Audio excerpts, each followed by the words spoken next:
Hello, everybody, and welcome to the Real Estate Daily. My name is Troy. I'm from the House Heroes, and every day we go over the news, the current and latest news in the housing, real estate, and mortgage markets. Today is Thursday, March 24th, and let's get right into the news. First article here is from CNBC. Says Fed's soft landing looks tough, says Wells Fargo Securities' Michael Schumacher. And so, as Michael talks about in this particular segment at CNBC, that they were hoping that we would kind of slow down, slowly enter these Fed rate hikes, and that interest rates would slowly go up. It just doesn't look like that's going to happen. And the more they aggressively raise them, there could be a chance of a recession. So they're kind of caught in between since they started a little bit late here. So that's what he goes over today. Very, very interesting. More the market is getting a little more disappointed in the Fed chairman on his plans and what he's doing. And they're a little bit, taken back by the way he's been changing now, literally days saying, this is what we're going to do, going forward here, and then 3 or 4 days later and saying something different. So I think that the market's understanding that he's going to be, since he's a little late to the party, it's going to be a little bit different than what he's saying. They're taking everything with a grain of salt.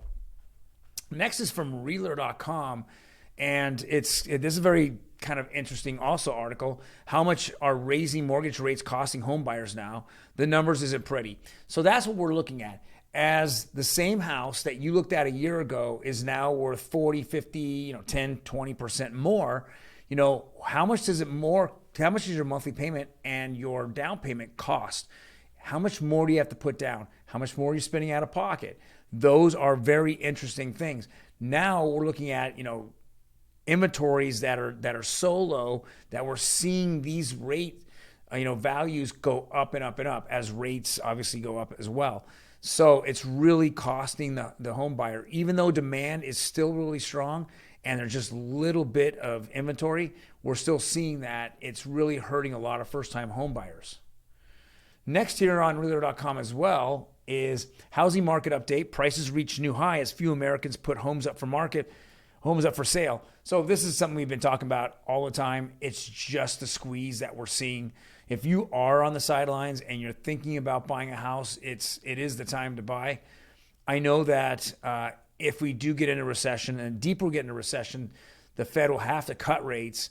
But if inflation and deflation are hitting at the same time, then it's kind of that stagflation that I feel is going to be happening in the second half of the year. So with that being said, these are the drivers in the market, rates as well as inventory. Next is, this is very interesting from Housing Wire. Appraisal Bias plans promise barrage of actions in near term. This has been going and discussing with Fannie and Freddie about not having an appraiser show up at your house, but instead having an appraisal company then make a decision on the value of your house without actually going into it or having somebody there. They might do some drive-by pictures, but with that being said, they feel that in certain parts of the country, there is some kind of racial bias that goes on. Here in California, there's just one color, which is green, that people look at. I'm not aware of it in my 10 or 15 years of being in real estate. I as a listing agent or as a buyer's agent hope that we can get the most for our clients and that house would appraise for the most possible. But, and I guess in other areas there are issues. And so this is what's happening. Now, this particular article gets into where how are we going to value those homes? Well, if you look at certain models that are out there like Zillow or Realtor.com itself, or even Redfin, if you actually take your home or your neighbor's home or your parents' home and you plug in their address, you will see typically significantly different values for each home. So with that being said, what model are you going to use? That's what this particular article is going after. What are they going to use? What is going to be accurate? We don't know. Zillow, touted theirs for 10 years, saying how great they were. And the second they got into iBuying, they were buying homes and flipping them. That whole, narrative just got crushed because their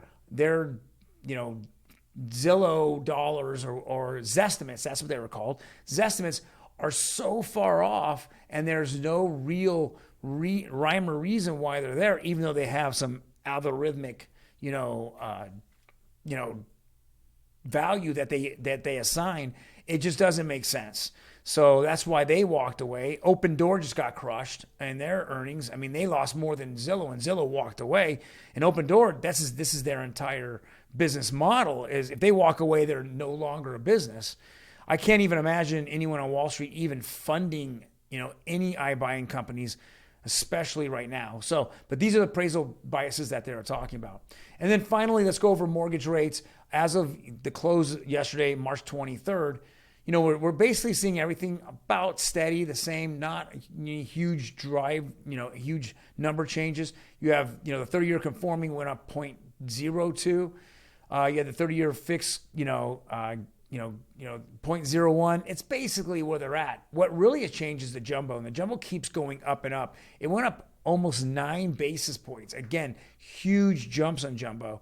And those loans, which are bigger dollar amounts, typically, higher than what FHA and the conforming loans want to give, those are becoming more and more risky. And when they become more and more risky, that means that the interest rates make up for it. And those companies, Morgan Stanley, JP Morgan, who are buying mortgage-backed securities, they're not wanting to put their money, their lower end money into this. They want to put something where if it's risky, I want to put a higher interest rate so I can actually, make money off it. And if there's any kind of blip in the radar in the next couple of years, well, they've created this wealth which they can then use against some of the losses that might happen in the foreclosure market.